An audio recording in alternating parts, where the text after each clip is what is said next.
오늘 저는 본문의 말씀을 통해서 담백한 삶이라는 제목으로 말씀을 전하려고 하는데, 설교 제목에 담백한 삶 이런 건 별로 없는 것 같아요. 그렇죠? 그러나 오늘 제가 본문에 나와 있는 단어는 아니지만 이 내용을 간추려서 제목을 정하다 보니 담백하게 살아야 되겠구나, 신앙생활이 담백해야 되겠구나 하는 그런 생각을 했습니다. 담백이 무슨 뜻입니까? 욕심이 없고 순수하다, 그런 뜻입니다. 오늘 제목처럼 내용도 담백하고 전달도 담백하고 여러분이 받아들인 것도 담백하고, 그래서 담백한 삶, 담백한 신앙생활을 하길 간절히 축복합니다. 할렐루야. 담백이란 꾸밈이 없다는 뜻을 강조하기 위해서 오늘 제가 끌어들인 말인데, 이것을 한자어로 분해를 해보면 더 쉽게 이해가 됩니다. 이 담백할 담자라는 이 담이라는 뜻은 묽다, 싱겁다, 단박하다, 그런 뜻을 가지고 있습니다. 그런데 담자를 자세히 보시면은 왼쪽에 물수변이 있어요. 물이 있어요, 물. 그리고 옆에는 불이 두 개가 겹쳐 있어요. 사람들이 스트레스를 받으면 불처럼 이렇게 올라와. 그런데 그것을 물로 꺼줘야 된다는 거예요. 그렇게 되면 흰 백자, 마음에 타오르는 불기둥 두 개를 물로 다스려서 하얀 상태로, 다시 말하면 평정심을 되찾는 걸 담백이라 이렇게 해석을 할 수 있습니다. 정신과 의사이고 심리학자인 양창순 박사라는 분이 담백하게 산다는 것이라는 책을 썼습니다. 다음 주 주보에 제가 그 책을 소개하려고 합니다. 그는 담백하다는 것을 음식에서 찾았더라고요. 그러면서 담백한 음식이 뭐냐? 예를 들었는데 우선 재료가 싱싱해야 된다는 거예요. 그리고 그것을 요리하는 사람이 정성과 품격을 들여서 우리는 음식을 맛으로만 느끼는 게 아니고 시각적으로 또 후각으로 우리가 그 음식에 대한 담백함을 볼 수 있어야 된다고 합니다. 그러면서 그는 심리학자이지만 요즘 우리 주위에 먹방이라고 하는 프로그램들을 많이 하고 있는데 이게 사회적으로 그렇게 바람직하지 않다 하는 말을 합니다. 먹방이 뭡니까? 먹는 것, 방송해 주는 것. 대표적인 게 뭐예요? 백종원의 골목식당. 또 뭐가 있어요? 맛있는 녀석들. 코미디언인들이 와서 무슨 음식을 먹는데 진짜 너무 많이 먹어요. 맛있다. 여러분, 스트레스를 받게 되면 본능적으로 평정심을 잃게 돼요. 그러면서 그것을 해소하는 과정에서 먹는 것으로 해소하려는 경향이 많이 있다는 거예요. 그래서 음식도 아주 짜고 맵고 자극적이고 그리고 양도 많이 먹을 수밖에 없다고 하는 겁니다. 그래서 이 양창순 박사는 심리학자이기 때문에 내 마음의 감정이 올라올 때 평정심을 찾게 되면 내 마음도 담백해져요. 단순해져요. 그리고 삶도 단순해져요. 그리고 그런 사람들이 찾는 음식도 담백한 음식을 찾게 된다는 겁니다. 요즘 우리에게 코로나19와 더위와 주위의 환경 때문에 불화자를 한 서너 개를 써놓아야 되잖아요. 그런 환경 속에 우리는 그 타오르는 이 불과 같은 우리의 이 타오르는 마음을, 감정을, 그것을 하나님의 은혜의 강수로 다스려서 담백한 평상심을 찾고 순수한 마음을 가지고 살아갈 수 있기를 간절히 축복합니다. 할렐루야. 할렐루야. 요즘 심리학자들이, 우리 한국 사람들이 요즘 문제가 너무 많이 간직하며 살고 있다 하는 예를 하나 들었더라고요. 여러분이 직장을 선택하죠. 노동을 제공해 주죠. 내가 가진 실력, 재능을 제공을 해서 수입을 벌어들여요. 그런데 우리는 내가 제공해 준 노동력과 시간과 재능과 섬기는 모든 일들을 전부 다 무엇으로 환산을 하냐면 돈으로만 환산을 해요. 그래서 연봉이 얼마야? 아니 나는 더 많이 배우고 열심히 노력하고 아침부터 밤까지 노력했는데 나는 뭐야? 나는 500만 원밖에 안 받아? 저 사람은 1000만 원이나 받아? 그러면서 서열을 정해버려요. 이것이 우리 한국 사회의 자본주의에 의해서 결정되는 하나의 대우로 보는 것은 어쩔 수 없지만 모든 것이 여기에 가치 판단을 두고 산다는 것이 이게 너무너무 사회가 지금 썩어가고 있는 증거 중에 하나라고 하는 것입니다. 그럼 무엇으로 환산해야 되느냐? 내가 시간을 들였어요. 공을 들였어요. 내가 평생 배운 지식과 저 사람을 위해서 헌신을 해줬어요. 마땅히 우리에게 돌아온 수입이 있어야 돼요. 그렇지만 그것의 잣대를 가지고 판단하지 말고 보람으로 찾아야 된다는 거예요. 길을 잃은 할머니, 치매기가 있는 할머니, 내가 바빠요. 그런데도 어디 사시는지 자세히 물어봐서 그래서 집을 가르쳐드리고 그리고 모셔다 드렸어요. 수입 있어요? 수입 있냐고요. 그런데 마음은 너무 뿌듯해요. 내가 오늘 너무 내 바쁜 일을 제쳐놓고 좋은 일 했구나. 심리학자들의 말입니다. 우리나라가 지금 썩어가고 있다는 거예요. 썩어가고 있어.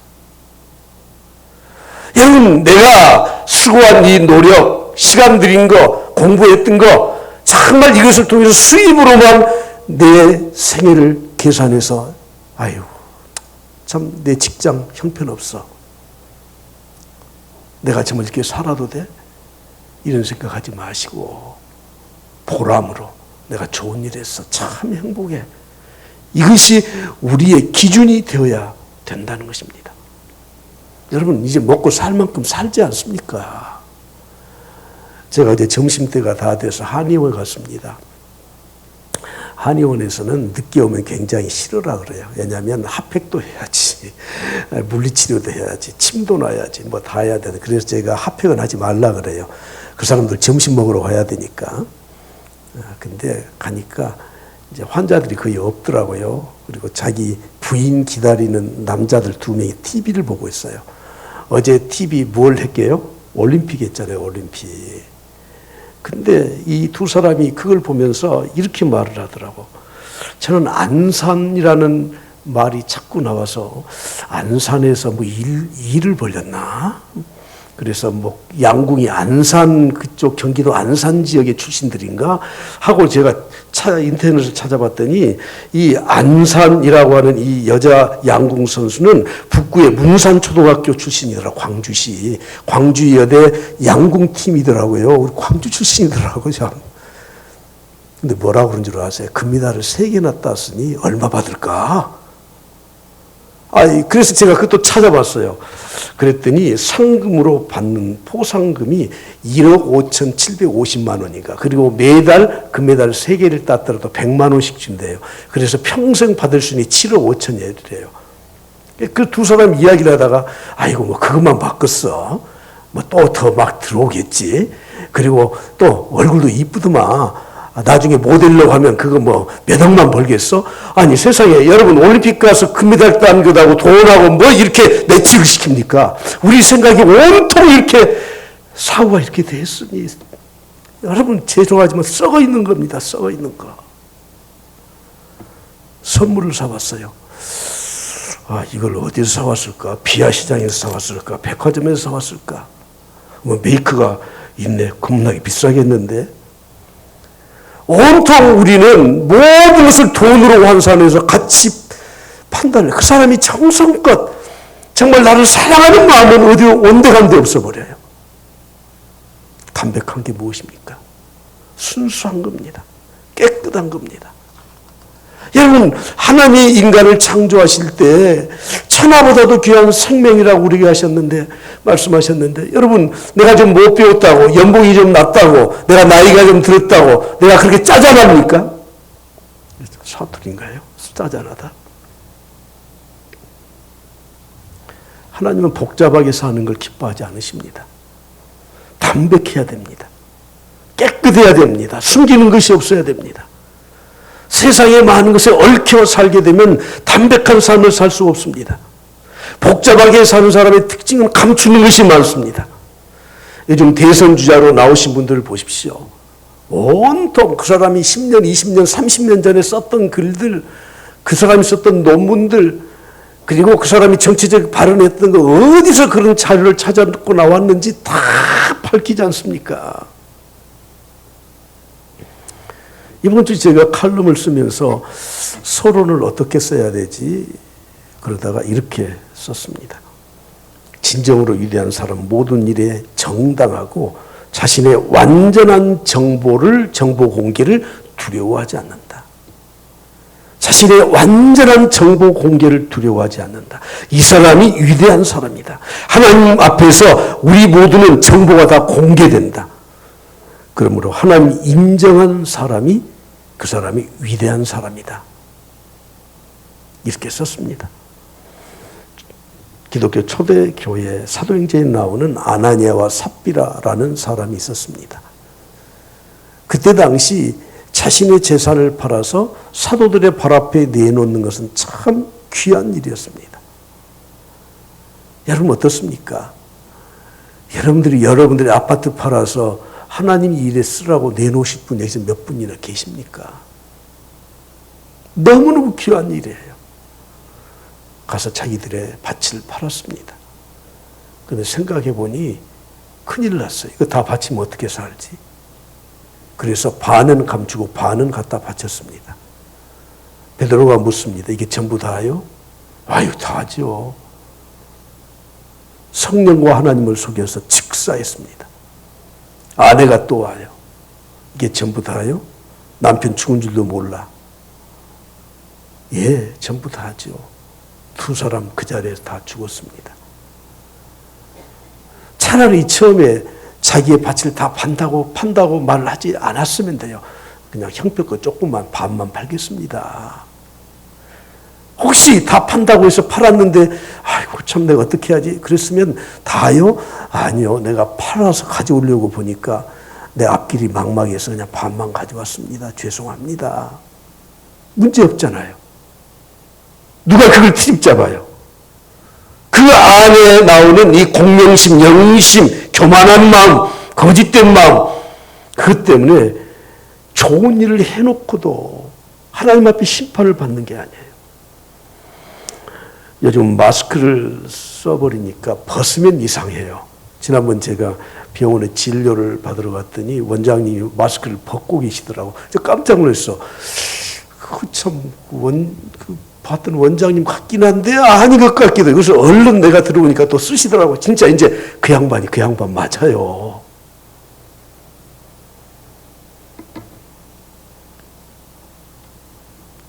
여러분 우리가 너무 꾸미고 살지 않습니까? 프라이버시라고 하는 것을 앞세워서 정말 오리무중으로 살아가요. 저 사람이 저런 사람인가 아닌가. 베드로전서 3장 3절부터 이렇게 말씀하죠. 너희의 단장은 머리를 꾸미는 금을 차고 아름다운 옷을 입는 외모로만 하지 말고, 제가 성경 틀리게 읽었어요. 예모로 하지 말고, 근데 예모로만 제가 넣은 거예요. 아, 예모 갖춰야죠. 내가 지금 런닝시스 바람으로 지금 설교하면 됩니까? 예모 갖춰야 돼요. 그런데 이것으로만 하지 말라는 거예요. 오직 마음에 숨어 있는 사람, 하나님은 중심을 보셔요. 그래서 내 온유로 안전한 심령에 썩지 아니할 것으로 단장을 해라. 여러분 음식의 본래 맛을 느끼기 위해서는 향신료나 양념을 너무 자극적인 것을 많이 쓰면 본래 맛이 없어지는 거 아시잖아요. 담백하다는 것은 묵다, 깨끗하다 그런 의미예요. 언젠가 제가 커피 한 잔을 마시려고 카페에 가서 커피를 시키면서 메뉴를 이렇게 쭉 보면서 그 직원에게 바리스타에게 에스프레소 더블샷 주시지요. 그랬더니 나를 자주 쳐다봐요. 에스프레소 쓴대요. 그걸 더블로 달라고요? 예, 에스프레소 더블로 주세요. 저는 40년 전부터 에스프레소하고 블랙을 마셨거든요. 그걸 강남 스타일이라 그러더라고요. 마지막 주면서까지 이거 물 안 들여도 돼요?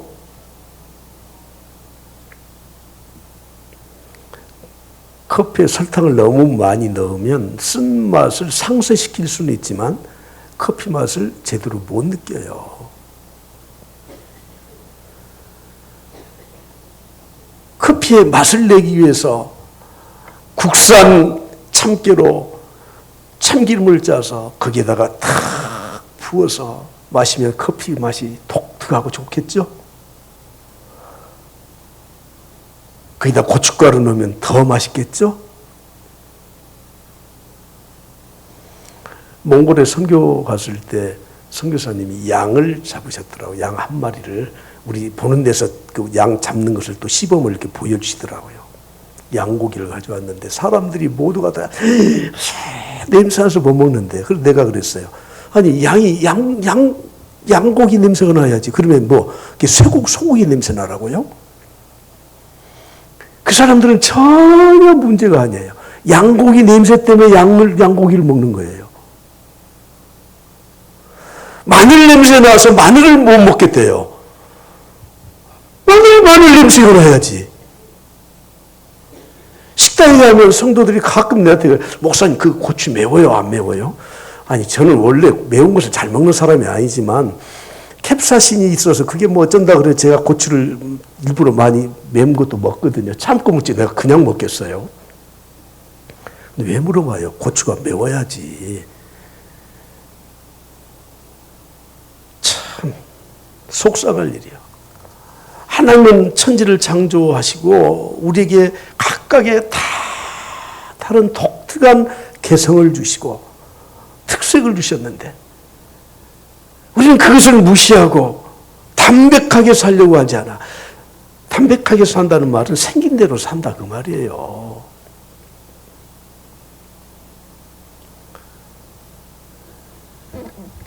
누가 저에게 그 말을 해서 제가 엄청 상처가 되는데 내 특징은 키가 크지 않다는 거예요. 작단 말 안 해서 내가 화를 안 냈습니다.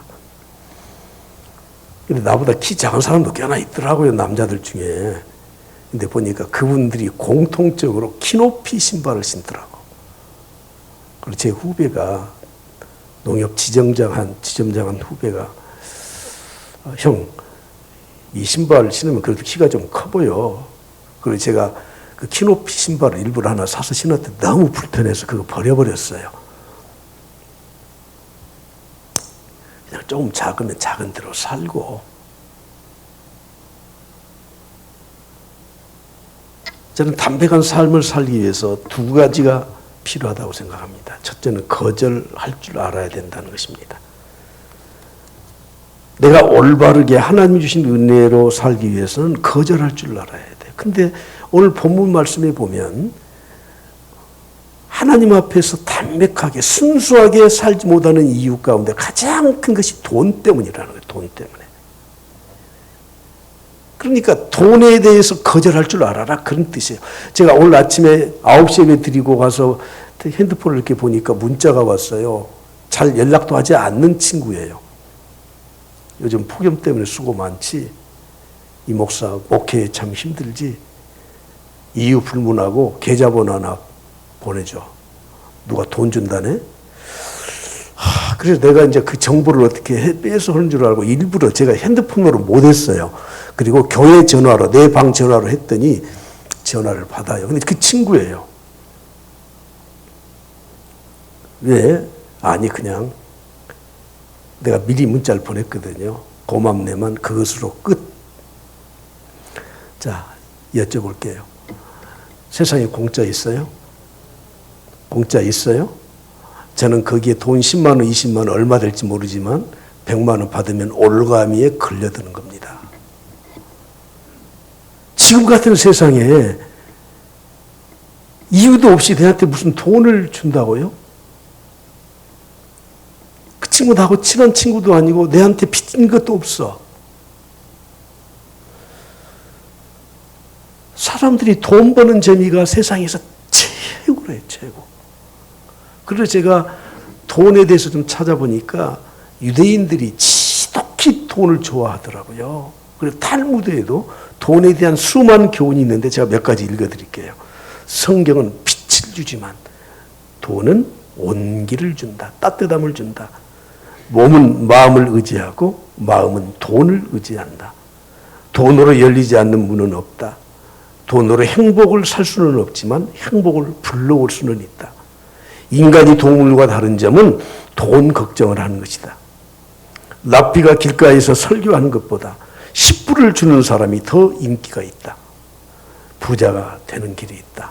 귀를 활짝 여시고 내일 할 일을 오늘 하라. 그리고 오늘 먹을 것을 내일 먹어라.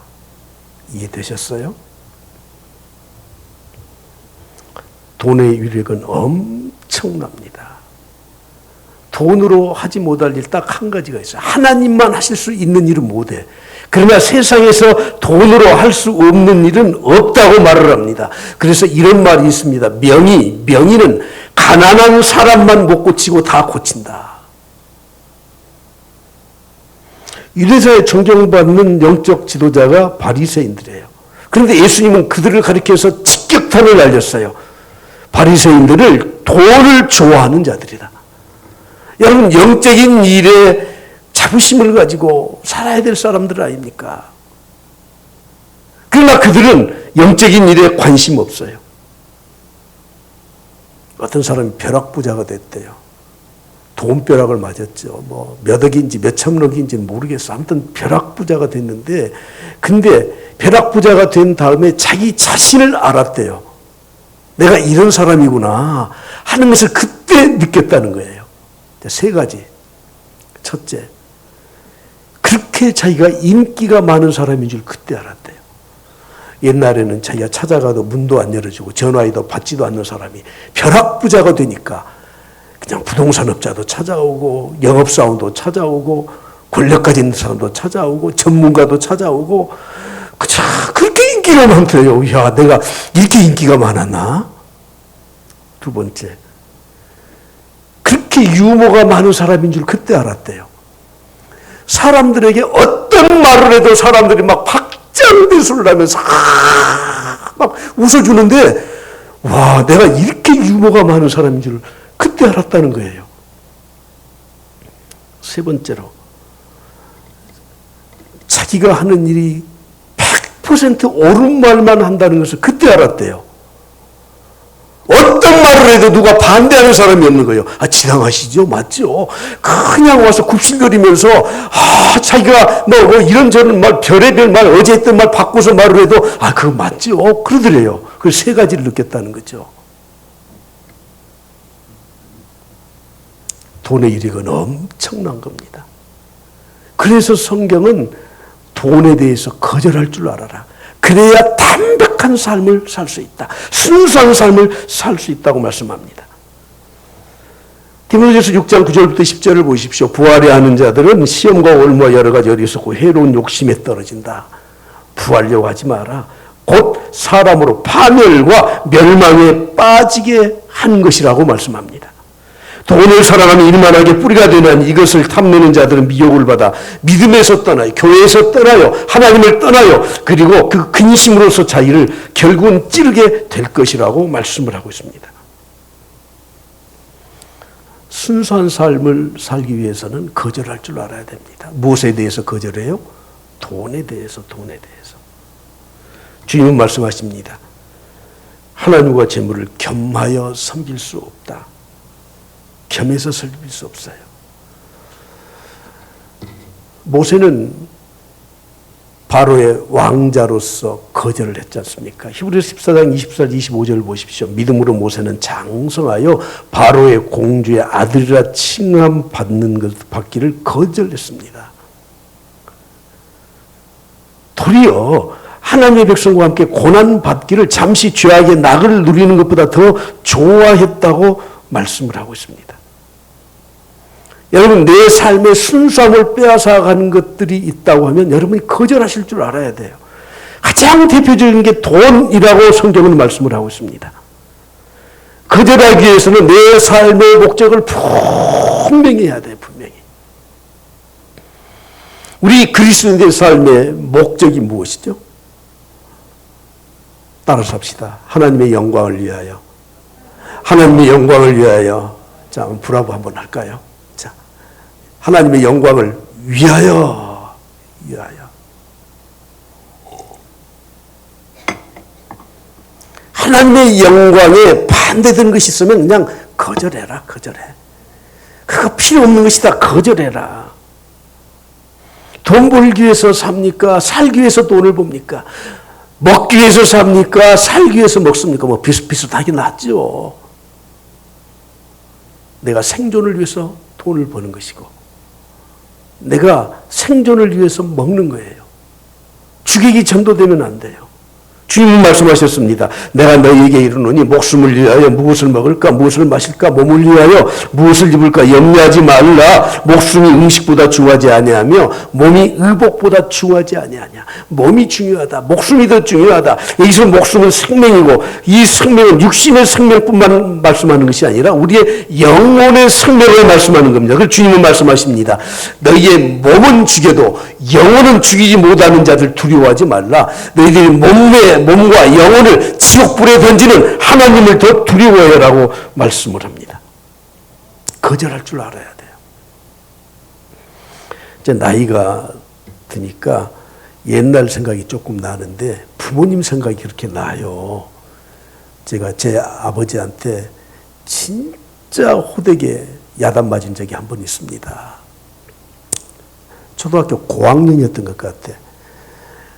옛날 우리 동네는요, 가느실이에요, 가느실. 이름이 이쁘죠? 가느실. 어제도 제가 110분 동안을 이쪽 수변길을 걸으면서 우리 집 바라보면서 저기가 우리 집에 있었지, 장성 수변길. 제가 산책을 했습니다. 우리 동네는 큰 동네가 아니야. 20몇 호밖에 안 돼요. 다 거의 다 예수 믿어요. 근데 한 집 황씨집만 안 믿어요. 그리고 차씨집 저쪽 그 집은 캐톨릭이에요. 여러분들이 이제 장성 댐 쪽으로 가다 보면 상월이라는 곳에 이렇게 그 언덕에 큰 언덕에 높은 언덕에 교회 하나 있어요. 수정교회라고 혹시 보셨어요? 그 교회가 옛날 천주교 자리예요. 내 친구 누수라는 친구 차누수 나중에 알고 보니까 그게 세례명이었던 것 같더라고요. 차재윤이에요. 땜나서 어디 가버려요. 찾지도 못해 지금은. 근데 나를 꼬셔요. 주일날 자기 교회를 가재요. 그래서 우리 교회는 용광교회를 지나서 따라갔더니 그 교회는 교회인데 천주교회예요. 오후에 집에 가서 점심 먹고 아버지한테 얼마나 야단을 맞았는지. 저희 아버지가 그때 주일학교 부장이에요. 근데 아들놈이 교회를 안 오고 어디 가버려서 땡땡이 치고, 근데 또 점심때 나와서 밥을 먹고 있어. 어디 갔다 왔냐? 그래서 내가 누수 따라서 저기 성당에 갔다 왔다 그랬더니 그냥 얼마나 야단을 치고 종아리에서 피가 나도록 회초리를 맞았어요. 저는 평생 주일 지키지 않은 적이 없습니다. 거절해야 돼. 혹시 여러분들이 하나님의 일을 하고 뭐 하는데 혹시 뭐 이런저런 사정 봐주라고 하면 거절해야 돼. 아이, 그건 안 되는데. 아니, 천하에 없어도 안 되는데. 그럼 다음에 절대 부탁 안 해요. 우리가 담백하게 살기 위해서, 순수하게 살기 위해서, 믿음을 지키기 위해서 거절해야 돼. 여러분, 낙타가 텐트 차지한 거 다 우화를 통해서 아시잖아요. 주임님, 나 추워요. 코만 넣을게요. 코만 들어와요. 머리 넣을게요. 머리만 들어와요. 앞다리 넣을게요. 나중에 주인님 나가시고 내가 차지할게요. 두 번째, 담백하게 살기 위해서는 자족하는 마음을 가지고 살아야 됩니다. 여러분, 인간의 마음에 만족이라는 게 있습니까? 없습니다. 오늘 본 말씀에 이렇게 말씀합니다. 6절에 그러나 자족하는 마음이 있으면 경건은 큰 이익이 돼요. 자족하는 마음이 있으면 신앙생활이 너무너무 좋아요. 우리가 세상에 아무것도 가지고 온 것이 없음에 또한 아무것도 가지고 가지 못하리니 우리가 먹을 것과 입을 것이 있은즉 족한 줄로 알아. 자족이 무엇입니까? 먹을 것과 입을 것이 있는 것으로 만족하며 사는 게 자족이에요. 좀 굶는 사람 없죠? 벗고 다니는 사람 없죠? 근데 왜 만족을 못합니까? 저는 1988년 88 올림픽 때 30대 중반에 당뇨병을 앓게 시작했습니다. 사람들이 그러더라고요. 그거 부자병이요. 부자병 아니에요. 그때는 그때 좀 경제적으로 다 어렵게 살던 시대이기 때문에 밥을 이렇게 먹을 때 가끔가다 식은 밥 좀 이렇게 있으면은 그걸 그냥 양푼에다 넣고 있는 반찬 다 때려 넣고 비벼요. 밥을 정량만 넣어야 되잖아. 네 식구니까 얘들이니까 뭐 이렇게 좀 넣어야 되는데 다 넣어버리지. 다 넣어요. 그럼 다 먹어요. 퍼서 이제 가운데 놓고 이제 덜어다가 먹는데 얘들은 배부르다 그러고 가버려요. 다 가버리면 누가 먹어요? 내가 먹었다니까요. 부자병 아니에요. 내가 그때 거절을 했어야 돼. 버리더라도 안 먹었어야 돼. 그러면 저 당뇨병 안 걸려요. 당뇨병은 유전병이라 그러더라고. 여러분, 당뇨병 유전병 아닙니다. 유전 인자가 있긴 있겠지. 북한 사람과 우리 남한 사람은 같은 민족이에요. 그런데 지금 50년, 70년이 지난 이후에 북한 사람은 남한 사람의 성인병 발병률의 2분의 1도 안 돼요. 안 먹으니까, 못 먹으니까. 자족하면서 살아야 돼. 이만큼 먹었으면 그래 만족해. 그래야 되는데 자족하지 못해서 우리의 몸에 질병을 불러일으키고 사는 것 아닙니까? 여러분 만족은 아니더라도 그래도 흡족해. 이 정도면 돼. 그럴 때 행복한 거예요.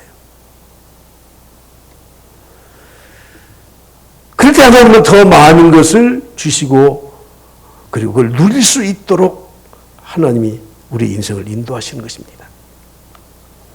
담백한 삶을 살려면 있는 것을 그대로 인정하고 살면 됩니다. 사람의 본래의 모습, 내가 태어난 태생, 내 부족한 것 그냥 받아들이고 살면 됩니다. 그런데 사람들은 그걸 억지로 꾸미려고 하니까 자족을 못해서 나중에 높아지기를 시작하는데 한정없이 높아져 나중에 하나님과 동창이 되려고 해요. 하나님처럼 높아지려고 해요. 그래서 문제가 되는 게 아닙니까? 오늘 우리가 읽지 않았지만 5절로 돌아가서 한번 보시죠. 다 같이 시작. 마음이 부패해지고 진리를 잃어버려 시작. 경건을 이익의 방도로 이익의 재료로 생각하는 자들이 있다는 거예요. 경건이 뭐예요? 하나님의 말씀, 예배, 신앙생활 정말 하나님 우리에게 주신 영적인 축복을 그것을 자기의 욕심을 채우는 이익의 방도로 이익의 재료로 생각하고 사는 사람들이 있다는 것입니다. 지난 금요일 점심때쯤 됐는데 후배 목사님이 전화가 왔어요. 목사님 나 지금 첨단에서 지금 점심 먹고 있는데 좀 이따 찾아뵈도 될까요? 그래서 첨단까지 왔다는데 그래서 그래 좀 이따가 오십시오. 그리고는 제가 집에 가서 이제 자전거를 타야 되잖아요. 그날은 이제 밖에 제가 걷기를 못하니까 더워서 그리고 여기서 걷기 할 데도 없고 그래서 자전거를 신나게 타고 있었어요. 15분, 20분 타고 있는데 전사님이 전화가 왔어요. 손님 왔는데요. 한 1시간은 타야 되는데. 그래서 얼른 샤워하고 왔더니 아니 쟤한테 이 나라가 지금 망해가고 있으니까 목사님 정말 기도해 주시고요. 그러면서 무슨 입당 원서를 가져왔어. 10,000명 진성당원을 확보해야 되겠대요. 그래서 내가 그랬어요. 목사가 정치활동 하지 마. 난 정당 가입 안 하거든. 아니 그래도 그러면서 입당 원서 한 30장을 주고 가더라고. 무슨 당인지 말은 않겠습니다. 구국의 심정으로 해야 된다는 거예요. 여러분 교수는 강단에 있어야 돼요. 법조인은 법원에 있어야 돼요. 경제인은 회사에 있어야 돼요. 종교인은 교회에 있어야 돼요. 그 떼약볕에 뭐 하려고 여기까지 와서 뭐 그냥 그 입당원서 가지고 그걸 들이밀고 뭐 그거 하나 써달라는 식으로. 그 친구 이 설교 안 듣겠지. 난 할 말 다 했으니까. 마지막 결론을 말씀드리겠습니다. 여러분 잘 살고 싶으시죠? 예. 우리 교회는 그런 용심도 없으신 것 같아요. 잘 살고 싶으시죠? 예. 부하게 살고 싶으시죠? 아니, 욕심내서 부하게 말고 정당하게 부하게 살아야 되지 않습니까? 부동산의 매력을 느끼는 어떤 쫄부가 부동산을 많이 모으면 좋을 것 같아요. 그 사람의 좌우명은 이거예요. 땅은 거짓말을 안 한다. 저는 그 사람에게 이렇게 말해주고 싶어요. 그것은 네 땅이 아니다. 자기 사무실에다가 대한민국 지도를 큰 걸 사다 붙여놓고 전국에 땅을 사면서 자기 땅 소유된 것을 빨간 것으로 표시를 해놨어. 언제 그걸 다 채울지 모르겠어요, 그거. 예? 강원도 고성에 가면 옛날 38선 이북에 고성군 그 이북에 김일성 별장이 있었어요. 지금은 휴전선에서 이렇게 내려와 버려가지고, 그렇지. 이렇게 올라가서 이제는 남한 땅이 됐어요. 언제가 제가 교육자 수양회 그 설악산으로 가면서 가보니까 김일성 별장, 뭐죠? 그 편말이 있더라고. 그게 이붕시 별장도 있고, 이승만 별장도 있고, 고성, 거기가 좋은 모양이에요, 그게. 이 사람이 생각하기를 내 별장도 있다 지어야지. 그리고 땅을 수백 평을 사서 거기다가 점을 찍어놨어. 전국 곳곳에 좋다는 데는 몇 군데 사서 찍어놨어.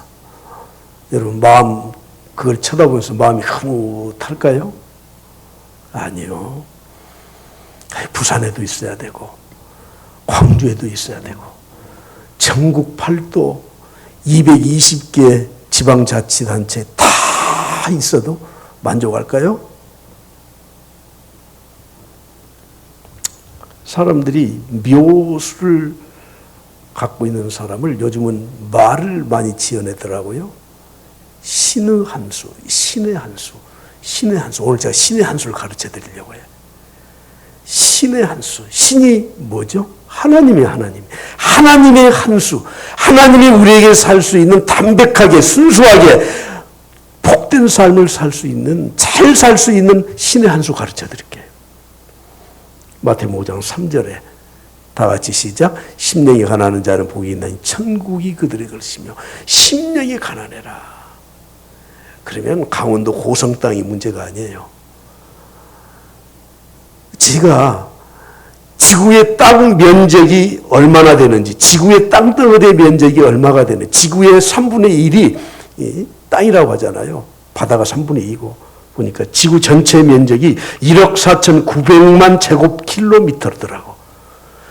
대한민국은 전 세계 200개 나라 가운데 줄을 세웠더니 남한이 108번째로 땅 넓이가 많아요.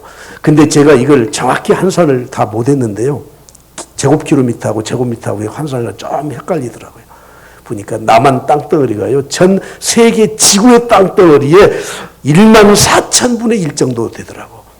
남한 땅덩어리를 다 가져도 세계 땅덩어리에 1만 4천분의 1이면 고성의 땅 몇 평, 그 다음 몇 평 가지면은 그건 여러분 백지 천지 하나에다 먼지 하나 날린 것도 안 되거든요.